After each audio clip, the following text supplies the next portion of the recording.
ดูหินดูทรายเพื่อไปเอาอยู่แคบน้ำเอาอยู่ยนหัวยนห้องพุ่นหินทรายกองยังเข่งเพราะว่าเพื่อจะได้ละมาเอาไปหินทรายเนี่ยพวกค่อยเอาเพื่อเอามันอื่นแต่ว่าราคาสัมปทานอันนั้น10 ล้านกีบนักอันนี้นะการคุดค้นแห่คำตะคอนนี้ในระยะผ่านมาก็เห็นว่าบทสดคงปันไหนท้องถิ่นก็แก้พอท้องถิ่นห้างทานก็แก้พอห้างทานในบ้านก็แก้พอในบ้านนี่นะทีแรกแล้วว่าเฮกตาร์นึงเลยเป็น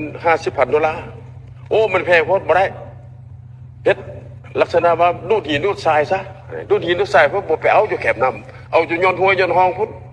หินทรายกองยังเข่งเพราะว่าเพื่อจะได้ละมาเอาไปหินทรายเนี่ยพวกค่อยเอาเพื่อเอามันอื่นแต่ว่าราคาสัมปทานอันนั้น10 ล้านกีบนักอันนี้นะ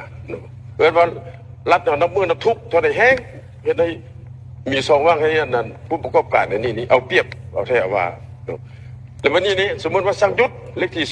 06ทำนยลงไปที่7 เดือนมีนานะปี2025นี้ก็อธิบายแล้วถ้าเห็นก็เมนว่าเฮ็ดบทบันทึกเทือที่1เทือที่2จังปั๊บใหม่เป็นซองว่างอีกอันนี้นะในกระจายเชื่อเฮ็ดประเด็นเทือชีวิตกับมันก็เตือนที่ซื้อหรอกเชื่อเอาซะเขาหนานี่อันนั้นอันที่2เลยมันต้องให้ไปถมให้เมียนสิ่งที่ตัวเองโคตรอันนั้นซ้ำบ่นำซ้ำบ่บอกให้กระจกเฮ็ดตื้มเฮ็ดจนต่างข้างกัน